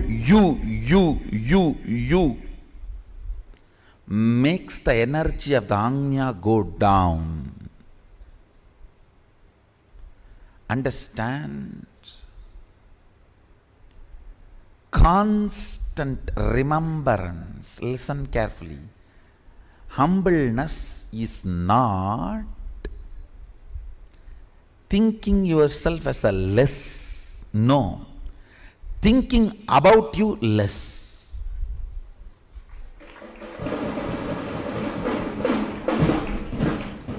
Humbleness is not thinking yourself as less. Listen carefully.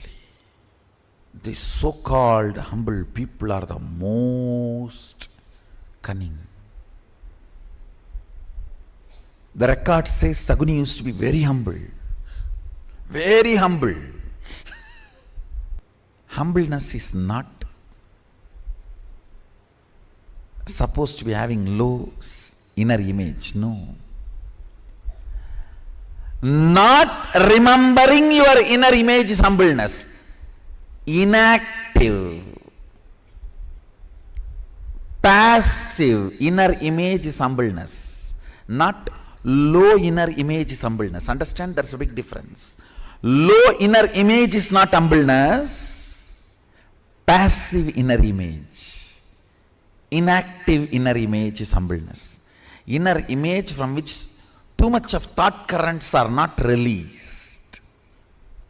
Very passive. That is humbleness. Intuition, melting the wax, and how it relates to the 25 states of consciousness. Yes. Listen. Intuition is from this Turiya and Turiya, this state. All of you listen carefully. Whenever, whether swapna, dream or waking state, come near this Turiya and Turiya, the intuition is experienced. It is like a Turiya and Turiya is like a huge fire. And dream and waking, both states are made of the same wax. Dream state is little polluted wax. Waking state is little pure wax, but both are same wax. When that wax is brought near the Turiya, not only Turiya gives the information about your future, it gives you also the energy to change the wax as you want. Manipulate it as you want. Move it as you want. Please understand. Intuition means not just information about your future. Ability to change as you want and execute it without effort. All these three put together is intuition. For example, if you are having an information about some problem going to come in your business or some benefit going to come in your business, if it is a problem, you will have the intelligence to change. If it is a benefit, you will have the simple manifesting without you putting any effort. Understand? Along with intuition, intuition means jnana. Always the ichcha. Ichcha Shakti means ability to change. Kriya Shakti means simply able to manifest. All these three always comes together, not as one. You cannot say, I just came to know the accident going to happen in my life and I went there in the car exactly in the time and got into the accident and broke my hands. No, that is not intuition. That is your fear assumption. Sometimes it may become right. Fear assumption, sometimes becoming right does not mean you have intuition. If you are having information as intuition that you are going to have a car accident, you will simply be able to change it. Same way, if you are having intuition, you are going to have $1 million. You will manifest it without any effort. Any intuition always comes with Icha, Kriya, Jnana, all the three Shaktis together. Jnana means knowledge about the future. Icha means ability, desire to change. Kriya means ability to manifest without effort. All these three, if it comes together only, it is called intuition. Otherwise, it is not intuition.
Renunciation is not giving up your desires. It is giving up conflicts, contradictions, and confusions in your desires. Swamiji beautifully explained the difference between raga, araga, and viraga, vairagya. Neither raga, attachment to desires, nor is viraga, araga, which is detachment, which is trying to give up all your desires. Only vairagya, which is going beyond your attachments and going beyond the fear of your desires, makes you manifest, conquer your desires. Conquering desires is the greatest gift that Swamiji has given to humanity. Because when you conquer your desires, when you conquer your life, when you understand all the, you can go beyond all the suffocation that you experience, not manifesting your reality, suffocation that you experience because of it. That is the greatest gift Swamiji has given to us. It is neither raga nor it is raga, it is vairagya, viraga. That makes us manifest the desire. This is the key that Swamiji has gifted to all of you. Key to understanding, the key to manifest your desires, the key to successfully create reality as you want. I just wanted to ask all of you right now, what did you understand? I just wanted to ask all of you right now, what did you understand from when Swamiji is explaining about desires and how you having a desire is not wrong? What exactly did each of you understand? Can I request all of you to take a few minutes and type it?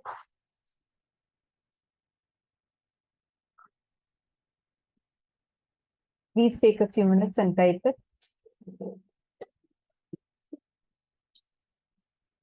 See, it's very important that we cognize, we understand and internalize this important revelation. Please spend a few minutes. I request all of you, just take a few minutes and internalize what Swamiji has just revealed to us. Having desires is not wrong. Usually we are taught, oh, okay, you become a spiritual person. So renounce. When we think that, oh God, why should I renounce? I just want to enjoy my life. I don't want to renounce. Well, renouncing is not about renouncing your desires. Having your desire is not wrong. If you don't have desire, how will you exist? How will you breathe? Desires are not wrong. You're breathing because you want to exist. You have a desire to exist. So you cannot live without desires. Swamiji is not saying live without desires. Swamiji is saying purify your desires.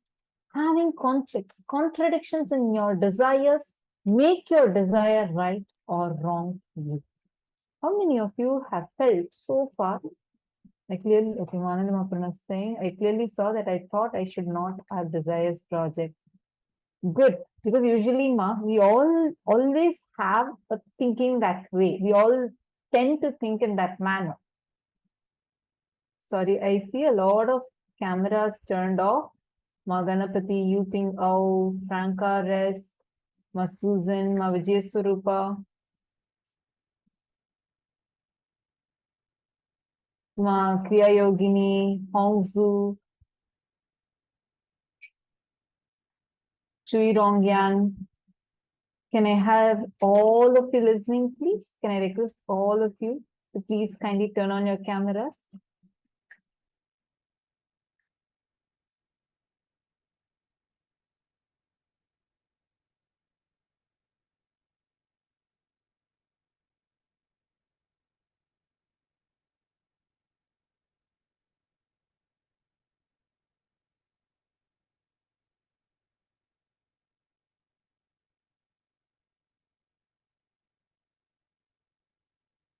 Thank you. I see many of you have turned on your cameras. Can I request all of you now? Take a few minutes and write down what you have understood. Thank you so much. So nice to see all of you.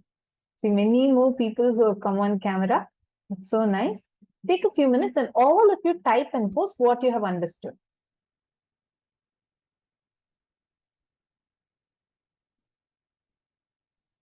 Nithyanandam, Preet San, Ma Nitya Pradayini, Radha Rani, Ma Maria, Nithyanandam, all the participants who are watching, all the viewers that are watching us on YouTube, Nithyanandam to all of you.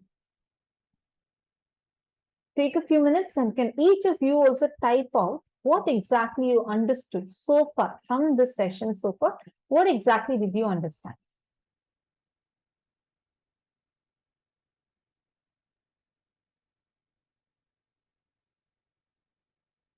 Okay, see some questions. I'll attend to the questions. First, I request all of you type whatever you have understood, and we'll give you all some time so that any questions you have, you can ask during that time. Right now, first, all of you type down clearly what you have understood.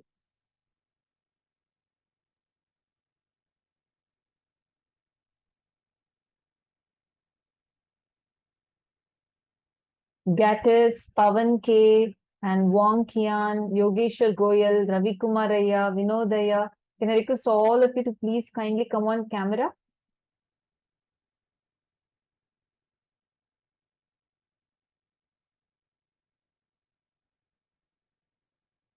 Okay, thank you, Danyar Bhattiyaraya. I see your understanding that you have posted. All other male participants, Alexaya and Sunil Yadavaya, Ravi Kumaraya. Can I request all of you to please type and post what in the Zoom itself? Please type and post what you have understood. Nithyananda, Ravi Kumaraya, where are you from?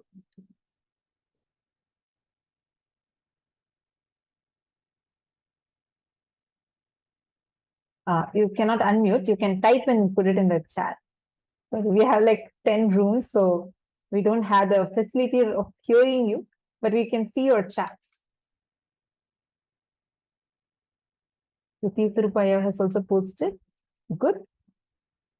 All of you take a few minutes. Come on, Dr. Murli Ayya.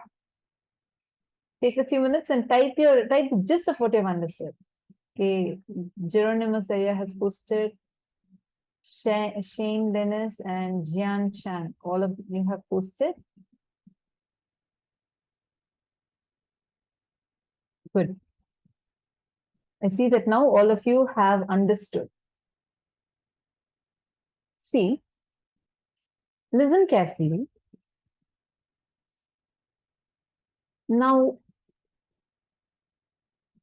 the desires we have, as all of you have posted, these desires are not wrong, but the contradictions, conflicts in our desires make the desire wrong. For example, first we need to first understand how the things that we are holding on to. See, when we say renunciation is not about giving up on your desires. It's giving up on conflicts, contradictions, confusions in your desire. And take a strong decision. Now take a strong decision inside of you. Decide that if anything that can be removed in me, removed from me, I will not become powerless. I will not become depressed. I will not lose anything. I will not be lost. I may not even remember that I had it in my life. Like this, how many such things are you able to see in your life? Take a few minutes and start penning them down.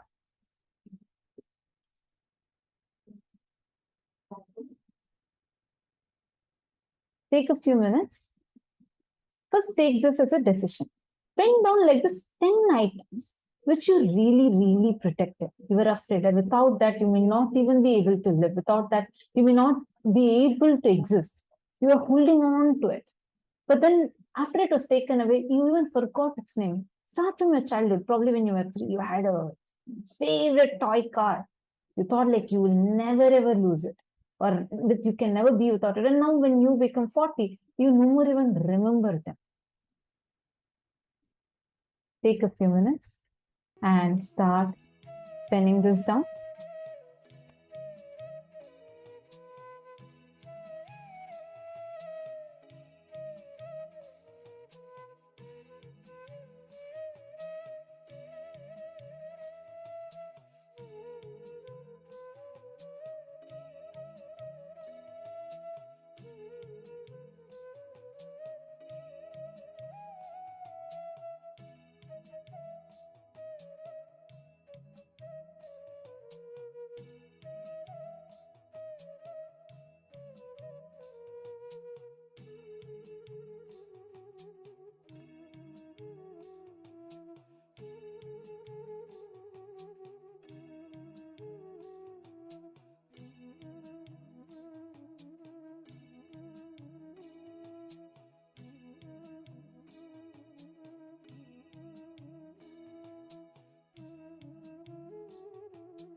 Now, I hope all of you have finished writing this. All of you written down? How many of you were able to identify 10 such things in your life? Now, it can be anyone. It can be name and fame, money, man, woman, or even your credibility or your city. It may be even your bedroom, your house, your toy. You can look in and remember.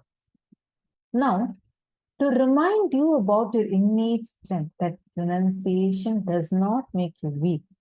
Something getting removed from your life does not make you powerless. Kaala Bhairava takes away things from you and removes things from you.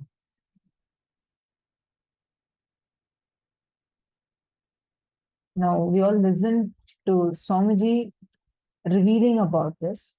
Now, take a decision. And actually, if any of you have any questions, you all can post now. Just put it as question and put it in the Zoom. So if any of you have questions, you can take your questions now before we move to power manifestation. The conflicting desires, contradictory desires, we'll actually be working on this on the day of wealth, when we are going to be doing the wealth manifestation, which will be on September 7th, on Krishna Janmashtami day. On that day, we are going to be working on this conflicting, contradictory desires in a much deeper level. Right now, understand that renunciation, just this one understanding, will remove so much of a pain related to desires from you.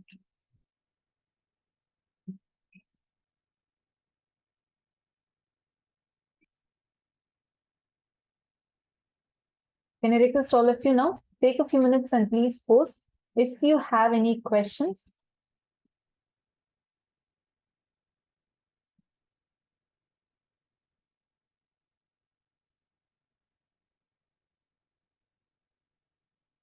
Ma Ely, I see that you posted you're feeling sad about this exercise. There's nothing to feel sad in this. Understand, this is to empower you. It means you're not remembering the right thing. Take a few minutes and look in. Go to your young age. See some things which now you lost it, but now you don't even remember about it. Take a few minutes.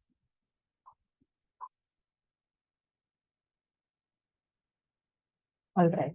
So now with this, I think we can move now to the power manifestation session.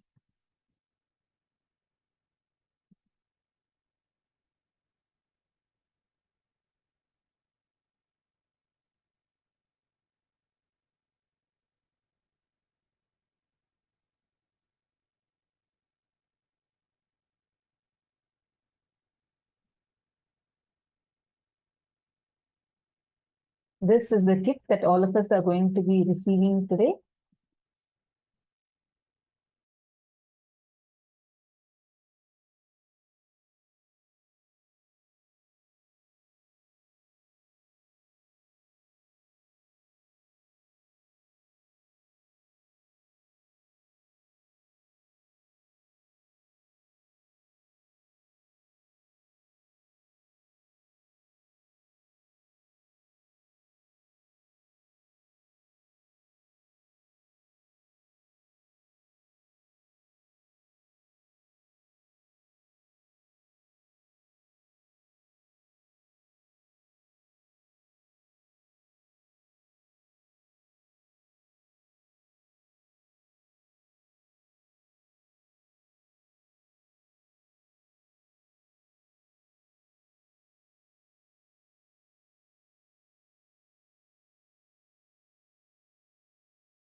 Now, as each of you are writing, understand every moment you drop your desire, your attachment to a certain result, every time you complete and um, have a breakthrough, walk yourself to a breakthrough from the attachment to results, certain results in life that you carry, then it will lead you to a breakthrough.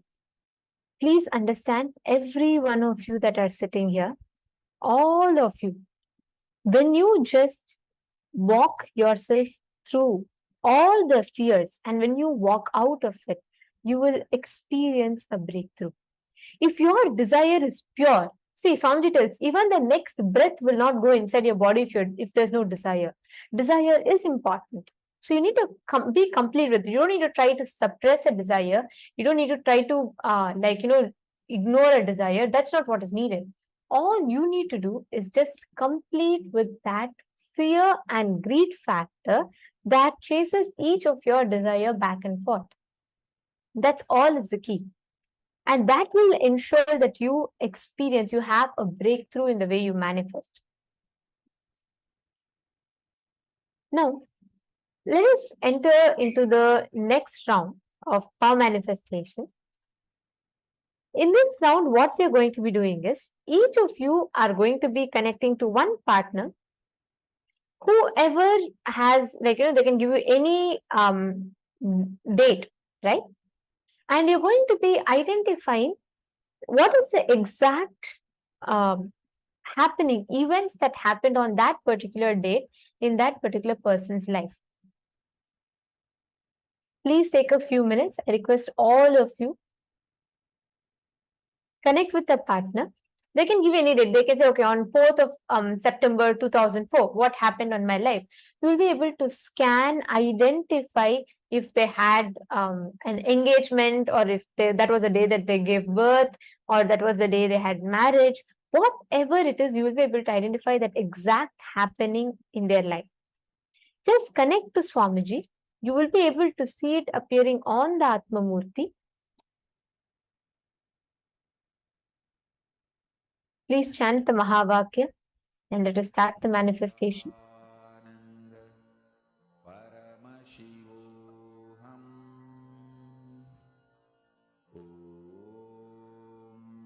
Nithyananda Paramashivoham. Nithyananda Paramashivoham.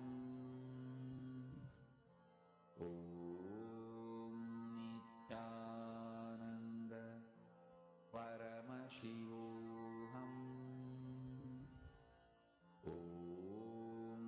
Nithyananda Paramashivoham. Nithyananda Paramashivoham.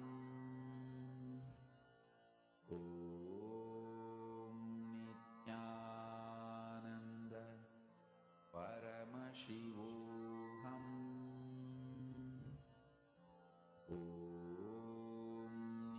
Nithyananda Paramashivoham.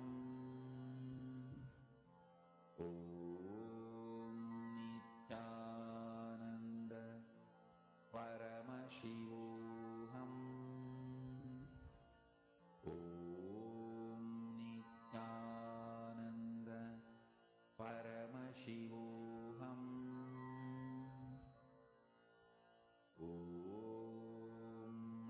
Nithyananda Paramashivoham.